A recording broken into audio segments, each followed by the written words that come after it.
Merci, monsieur le ministre. La parole est à madame Nicole Trisse. Ma question s'adresse à madame la secrétaire d'État auprès du ministre de l'Europe et des Affaires étrangères. Madame la ministre, la France prendra ce vendredi 17 mai, pour une durée de 6 mois, la présidence du comité des ministres au Conseil de l'Europe. Le Conseil de l'Europe est une organisation dont on parle peu, mais qui joue un rôle extrêmement important pour garantir le respect des droits de l'homme et de l'état de droit sur tout le continent européen. Le Conseil de l'Europe, qui compte 47 États membres, protège les droits de plus de 800 millions de citoyens européens. Il promeut, entre autres, la liberté de la presse et la diversité culturelle et lutte notamment contre les violences faites aux femmes. Cette institution, dont nous fêtons cette année les 70 ans d'existence, est essentielle, mais elle est pourtant mise à mal aujourd'hui par une crise interne. En effet, depuis l'annexion de la Crimée en 2014 par la Russie, les relations très tendues entre l'Ukraine et la Russie impactent le bon fonctionnement de l'institution et donc la protection des droits de l'homme et de l'état de droit. Récemment, le président de la République, Emmanuel Macron, s'est entretenu à ce sujet avec le secrétaire général du Conseil de l'Europe et a réaffirmé son souhait de trouver une issue rapide à cette crise sans qu'aucun État ne sorte de l'organisation. Depuis sa création, le Conseil de l'Europe a toujours su surmonter les défis auxquels il était confronté, conquérir de nouveaux droits pour tous et renforcer la coopération entre les États. Or, face à la situation complexe et délicate qu'il traverse actuellement, le Conseil de l'Europe aura besoin de la France.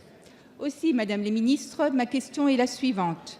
Comment envisagez-vous, dans ce contexte compliqué, la présidence française du Comité des ministres et quelles seront vos priorités? Je vous remercie. Merci, chers collègues. La parole est à madame Amélie de Montchalin, secrétaire d'État chargée des Affaires européennes.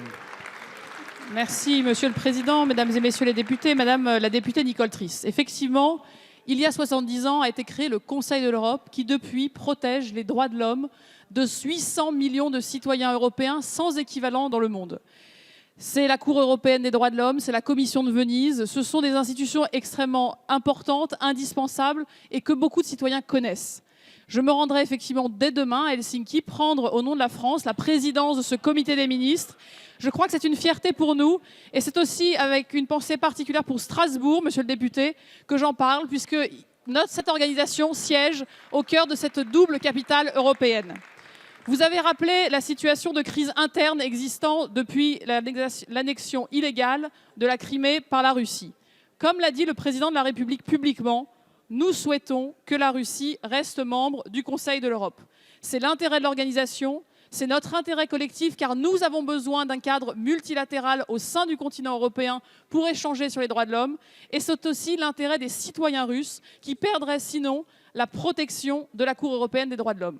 Donc nous travaillons activement avec nos partenaires, avec également les Allemands, et avec la présidence finlandaise pour avancer et résoudre cette crise. Chacun devra faire des gestes, mais de premiers signaux favorables existent, venant de l'Assemblée parlementaire du Conseil de l'Europe, venant du Comité des ministres, venant de la Russie elle-même. Et nous y travaillons avec beaucoup d'énergie, avec Jean-Yves Le Drian et avec le président de la République.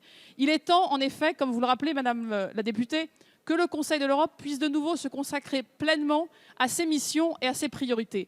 Nous en avons 3 pour notre présidence. D'abord, renforcer les droits de l'homme et celles des femmes et des enfants, lutter contre l'intolérance et promouvoir le dialogue entre les peuples et s'occuper des droits de l'homme dans un nouveau contexte numérique, de l'intelligence artificielle et de la bioéthique. Merci à votre implication et celle de tous les parlementaires qui siègent dans cette Assemblée parlementaire. Nous avons fort à faire. Encore merci. Merci, madame la ministre.